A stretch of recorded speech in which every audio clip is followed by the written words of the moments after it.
नमस्कार दोस्तों, कैसे हैं आप सभी? आशा करता हूँ कि आप स्वस्थ होंगे, सुखी होंगे और प्रसन्न होंगे। श्रीमद् भागवत गीता में आपका स्वागत है। हम यहाँ पे जीवन के जो भी भ्रम हैं, जो भी चुनौतियाँ हैं और आप अपने जीवन को लेके जिस तरीके से जानने की कोशिश करते हैं, हमेशा कुछ ना कुछ फाइंड आउट करने की कोशिश करते हैं, उसमें कितने हद तक सफल होते हैं, कहाँ तक पहुँचते हैं, कौन सी बातें अपूर्ण रह जाती हैं और जो कंप्लीटनेस होने की बात है, एक संपूर्ण होने की, टोटली होने की बात है, वो कहाँ से आती है, किस प्रकार से पूर्ण होती है। हम इसी की तलाश में अलग अलग अलग विषय वस्तुओं में अपने आप को खोजते रहते हैं और हर एक वस्तु में, हर एक भाव में, हर एक विचार में, व्यवहार से, स्वभाव से अपने आप को हम प्रकट करते रहते हैं और उसी में हम अपने आप को खोजते रहते हैं। आप देखिए, जब आप बाज़ार जाते हैं, आप लोगों से मिलते हैं, तो जो आपका कनेक्शन है उनके साथ, जो आपके विचार हैं, जो आपके भाव हैं, क्या उनसे वो संबंध स्थापित हो पाता है? और उसी की तलाश के लिए, उसी के मैच के लिए, उसी के परफेक्शन के लिए आप सदैव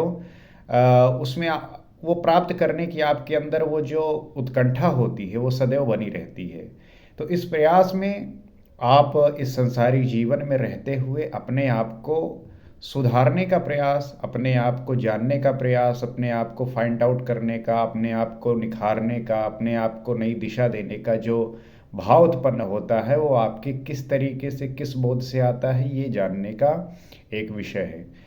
तो श्रीमद् भागवत गीता में जीवन से जुड़े हुए सारे पहलुओं का जो है उत्तर है। इसको अगर आप अध्ययन करते हैं, सुनते हैं, देखते हैं, तो आपको इसका लाभ अवश्य मिलेगा। तो उसी पे हम बात करते हैं, उसे ही जानने का प्रयास करते हैं कि श्री कृष्ण ने अर्जुन के ऐसे कौन से डाउट थे जिसको क्लियर किए और अर्जुन जो है युद्ध के लिए तैयार हो गए। तो आइए हम भी सीखते हैं और जानने का प्रयास करते हैं। देवान भाव यातनेन ते देवा भावयन्तु वा परस्परं भावयन्ताश्रयः परम वाप्स्येत्। इस यज्ञ द्वारा देवताओं की उन्नति करो, अर्थात देवी संपद की वृद्धि करो। जो ये यज्ञ की प्रक्रिया है, इसके द्वारा आप देवताओं की उन्नति करो, अर्थात दैवीय संपद की वृद्धि करो। दैवीय संपत्ति, और हमने प्रारंभ में ही जो है पढ़ा था, दैवी संपत्ति और आसुरी संपत्ति। तो दैवी संपत्ति पांडवों की तरफ है, वो वहाँ पे सकारात्मक ऊर्जा है, वहाँ पे धर्म है, वहाँ पे सत्य है, तो उसकी वृद्धि करो।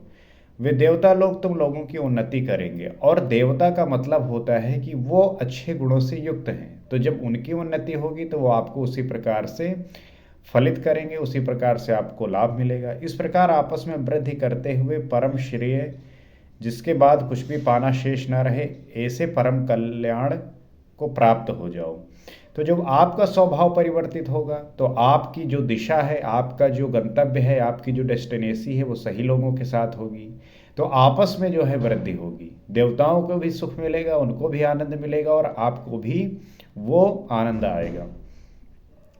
तो ज्यों ज्यों हम यज्ञ में प्रवेश करेंगे, त्यों तो हृदय देश में दैवी संपद अर्जित होती चली जाएगी। तो जैसे जैसे हम यज्ञ में समर्पित होंगे, यज्ञ में प्रवेश करेंगे, वैसे वैसे जो है हमारे अंदर दैवी संपद अर्जित होती चली जाएगी। यज्ञ का जो मतलब है वो आगे डिटेल में बताया जाएगा, और इसको जब आप करते जाएंगे तब आपके अंदर वो सकारात्मक सोच, अच्छे विचार, पवित्र विचार आपके अंदर वो आएंगे और आपको जो है सही दिशा, सही मार्ग दिखाएंगे।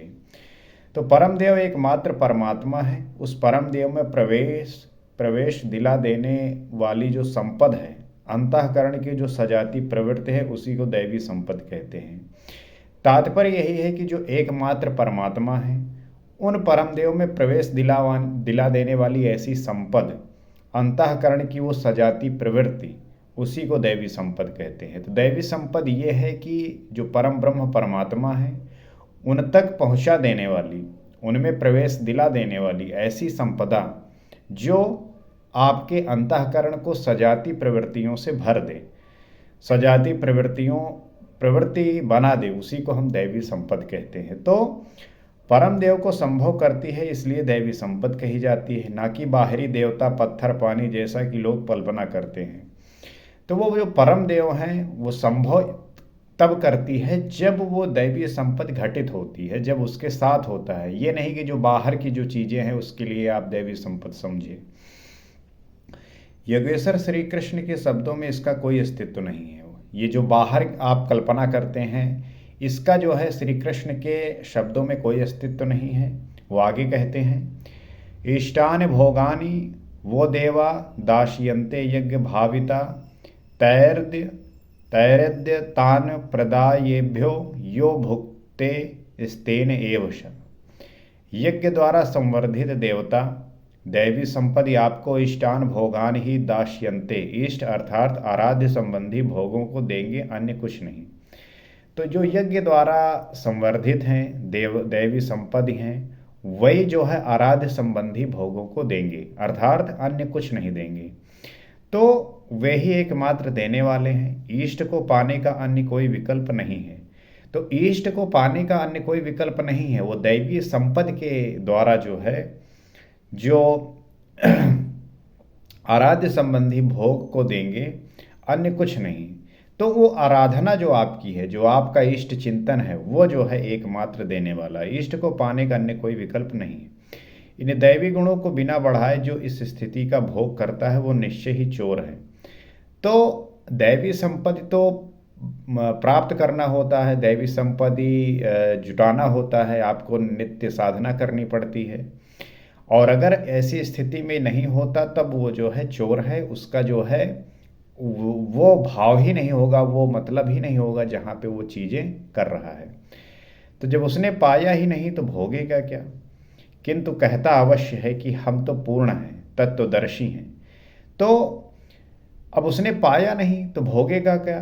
और जब कहता है कि अवश्य जो है हम तो पूर्ण हैं, तत्वदर्शी हैं, तो ऐसी डींग मारने वाला इस पद से मुंह छिपाने वाला होता है। तो जो ऐसा डींग मार रहा है तो वो जो है इस पद से जो है मुंह छिपाने वाला होता है, क्योंकि जिसको ज्ञान प्राप्त हो गया वो डींग नहीं मार सकता। वो धैर्यवान हो जाता है, उसमें दृढ़ता आ जाती है, उसमें संवेदनशील हो जाता है, वो चीज़ों को लेके गंभीर हो जाता है, और वो निश्चय ही चोर है, ना कि प्राप्ति वाला। तो जो डींगे मारता है, जो अहंकारित है, वो एक तरीके का चोर है, बेवकूफ़ है। किंतु पाने वाले क्या पाते हैं, इसकी चर्चा करते हैं।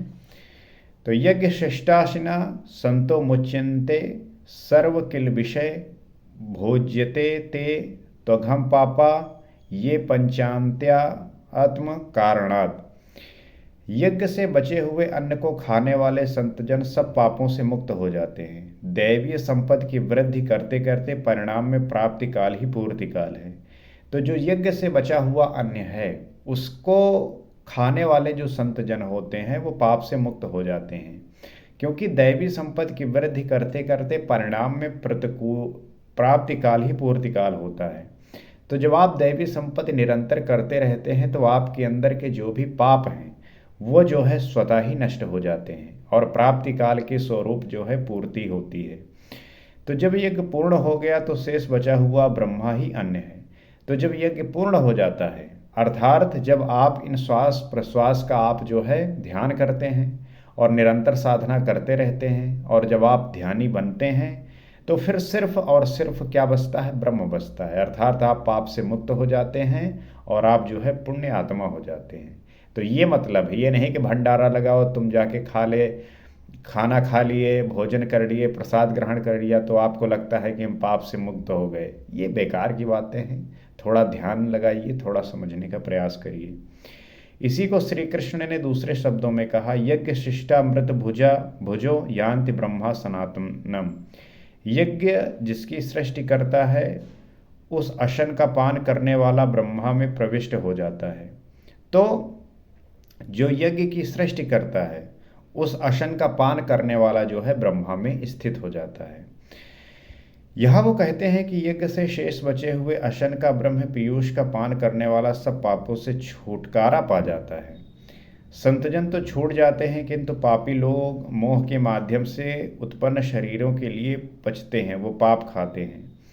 तो जो संत जन होते हैं वो छूट जाते हैं। क्यों छूटते हैं? क्योंकि उसके बाद उनके अंदर किसी भी प्रकार की इच्छा, कामना, वासना बची नहीं, तो वो छूट जाते हैं। परंतु जो सामान्य व्यक्ति है उसके साथ सदैव वो विद्यमान रहता है, वो बचा रहता है, इसलिए वो जो है व्यक्ति इसी में फंसा रह जाता है। उन्होंने भजन भी किया, आराधना को समझा, अग्रसर भी हुए, किंतु बदले में एक मीठी सी चाह पैदा हो गई कि आत्म कारणात शरीर के लिए और शरीर के संबंधों को लेकर कुछ मिले। तो भजन भी किया, आराधना भी किया, समझा, अग्रसर भी हुए, किंतु बदले में एक मीठी सी चाह पैदा हो गई। क्या हो गई? कि शरीर के लिए और शरीर के संबंधों को लेकर कुछ मिले। जब आप जिस स्थिति में होते हैं, तो कोई भी स्थिति हो, कैसी भी परिस्थिति हो, कुछ ना कुछ मोह तो हो ही जाता है। उसे मिल तो जाएगा, किंतु उतने भोग के पश्चात वो अपने को वहीं खड़ा पाएगा। तो मिल तो उसे जाएगा, प्राप्त तो उसे हो जाएगा, किंतु उतने भोग के पश्चात वो अपने आप को वहीं खड़ा पाएगा।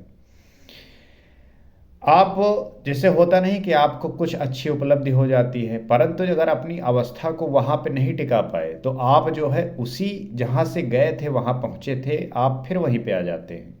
तो जब आप यहाँ पे पहुँचिए तो इसकी मर्यादा सदैव बनाए रखिए। अगर यहाँ पे इसकी मर्यादा नहीं बनी तो आप फिर सीधे यहाँ आ जाएंगे। तो जहाँ से चलना प्रारंभ किया था, इसकी बड़ी क्षति क्या होगी? जब शरीर से नश्वर है तो इसके सुख भोग कब तक साथ देंगे? जब आपको ये पता है कि शरीर जो है नश्वर है, इसका नष्ट होना अनिवार्य है, तो जो है निश्चित है, तो फिर इसके लिए सुख भोग कब तक आप जो है इसके लिए परेशान होंगे। वे आराधना तो करते हैं, किंतु बदले में पाप ही खाते हैं। भले ही वो कितना भी आराधना करें, कितना भी पूजा पाठ करें, कितना भी चिंतन करें, लेकिन उसके बदले में पाप ही मिलता है। तो रामचरितमानस में भी तुलसीदास जी ने लिखा है, पलट सुधा ते सठ विष लेही, नष्ट तो नहीं होगा किंतु आगे नहीं बढ़ेगा। अर्थात आराधना कर रहा है और आराधना के परिणाम स्वरूप उसको जो नष्ट होना चाहिए, अगर वो नहीं कर रहा होता तो नष्ट हो चुका होता, लेकिन कर रहा है तो प्राप्त भी नहीं कर पाएगा और नष्ट भी नहीं होगा। इसलिए बहुत ऐसे व्यक्ति होते हैं जो बड़ा चिंतन पाठ करते हैं, बड़ा भगवान को याद करते हैं, लेकिन ईश्वर को भी नहीं प्राप्त कर पाते, मोक्ष भी नहीं प्राप्त कर पाते, और वो जो है बिल्कुल तुक्ष भी नहीं हो पाते। तो ये बीच की स्थिति में फंसे रह जाते हैं। क्यों? क्योंकि कोई ना कोई वासना, कामना उनको जो है परेशान करती है और वो उसी में लिपटे रहते हैं। इसलिए श्री कृष्ण निष्काम भाव से कर्म भजन करने पर बल देते हैं। इसलिए श्री कृष्ण जी जो है वो निष्काम कर्म पे जो है भजन करने पे बल देते हैं कि निष्काम कर्म करो। अभी तक श्री कृष्ण ने बताया कि यज्ञ परम श्रेय देता है और उसकी रचना महापुरुष द्वारा होती है। तो अभी तक श्री कृष्ण ने यही बताया कि जो यज्ञ है वो परम श्रेय देता है और उसकी रचना महापुरुष द्वारा ही होती है, किंतु वो महापुरुष प्रजा की रचना में क्यों प्रवृत्त होते हैं, इस पर कहते हैं। तो आगे जो है हम अगले एपिसोड में बात करेंगे कि ये किस प्रकार से चीज़ें होती हैं। और इस एपिसोड में जो हमने बात की, इससे मैं आपसे आशा करता हूँ कि इस बात को आप समझ पा रहे होंगे और जान पा रहे होंगे। और ये सिर्फ बोध का ही विषय है। जब आपको बोध हो जाता है, जब आपको इस बात का ज्ञान हो जाता है, तो आपके अंदर की जो भी अशुद्धियाँ हैं, जो भी मोह वासना है, वो मिट जाती हैं। क्योंकि जब आपको पता चल गया है कि अगर मोह बसा हुआ है, वह कामना बसी हुई है, तो आप कितना भी चिंतन आराधना कर लीजिए, भजन कर लीजिए, ईश्वर को नहीं प्राप्त कर पाएंगे, मोक्ष को नहीं प्राप्त कर पाएंगे। तो आप इसी संसार में लिपटे रहेंगे। और ऐसा बहुत सारे व्यक्तियों के साथ होता है कि वो दिन भर माला जप रहे हैं, राम राम राम राम, लेकिन उनका जो ध्यान है, उनकी जो दशा है, वो किसी कामना और इच्छा में लगी हुई है। तो उससे कुछ भी फायदा होने वाला नहीं है। हाथ में राम राम राम राम चल रहा है और मन में चल रहा है कि अगर हमारे अगर हमें बेटवा के बेटवा हो जाए, या ऐसा घर बन जाए, या ऐसी गाड़ी आ जाए, या ऐसा स्त्री मिल जाए, पुरुष मिल जाए, ये सब जब चल रहे हैं तो इससे तो फिर यही मतलब हुआ कि आप यहीं पे भी हैं, इसी संसारी जीवन में हैं। तो बेकार की झूठ मत करिए, ढोंग मत करिए, पाखंड मत करिए। इस पाखंड में आप अपने आप को ही दुखी करते हैं।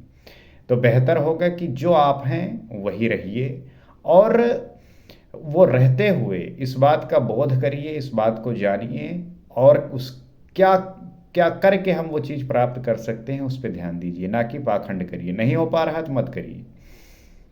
तभी आप जो है किसी स्थिति में रहकर संपूर्ण रह पाएंगे, अन्यथा ना इधर के ना उधर के। तो आशा करते हैं कि बात समझे होंगे और इसको समझकर आप अपने आप डिबेट में, आप जो है बातों में, आप सामान्यता चर्चा में जो है इस बात का जिक्र कर सकते हैं और समझ सकते हैं। तो इसी आशा के साथ अगले एपिसोड में हम आगे बात करेंगे। नमस्कार।